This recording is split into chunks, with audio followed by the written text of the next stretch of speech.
type of time-restricted feeding that's been practiced and studied the most. Research shows that a 16-8 window tends to be the most effective window for burning fat, stabilizing blood sugar, improving insulin sensitivity, and being something that people can be compliant with. Compliance is a really big factor here. And so there was a study, December 2022 study, that is time-restricted feeding beneficial for body weight and metabolism of obese and overweight adults?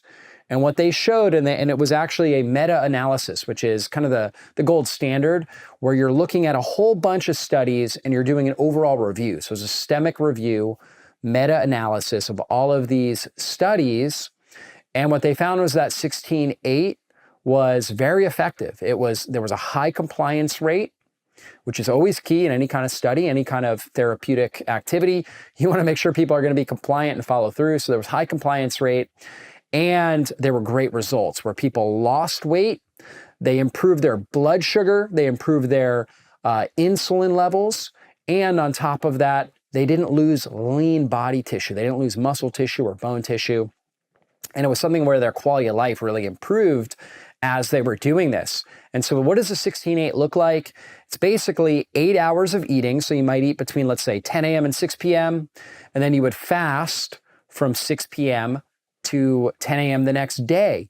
And I always say the time between your first meal and your last meal, we call that your building phase. You're stimulating hormones that have to do with cell reproduction and storage, okay? And so that would be hormones like insulin, for example, which when insulin's elevated, we store fat, and we also store sugar in our muscles and our liver.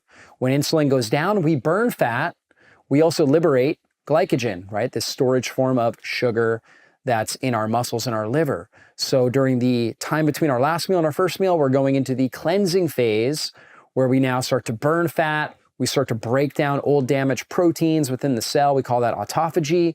And we start to reduce our overall glycogen. We start to also burn through blood glycogen, or basically glucose that's stored in our muscles and our liver. So we start to break that down as well. And so it's all part of the phase. And so the interesting thing with this study was that they showed that early time-restricted feeding was better than late time-restricted feeding. What does that mean? It depends on when your window is. Early time-restricted feeding is basically when you have your eating window earlier in the day. Okay, so let's say again, 10 a.m. to 6 p.m. would be considered early time-restricted feeding, or you could do like, let's say 8 a.m. to 4 p.m. So earlier in the day, consuming your meals, that's actually going to have better benefit. And that's because when it gets dark out at night, we start secreting more melatonin.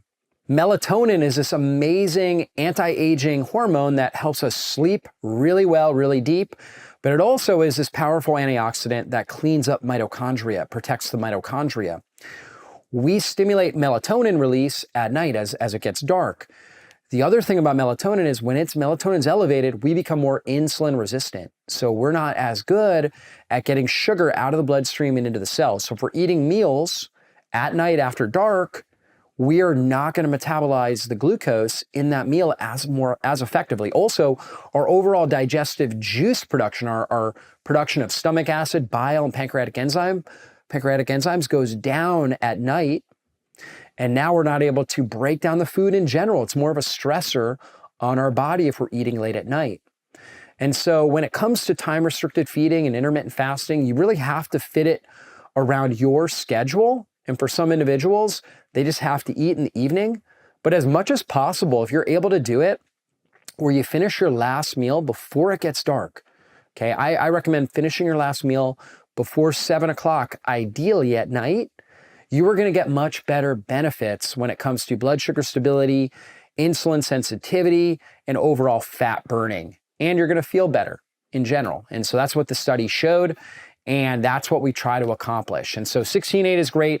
For some individuals, they might feel better doing a 14-10, where they're, they're basically like a 14-hour fast and a 10-hour eating window. Some individuals like myself, I typically do an 18-6, where I'm actually fasting for 18 hours. And I eat my meals in a 6-hour window, usually from about 1 o'clock to 7 o'clock in the evening. That's usually when I'm consuming my meals.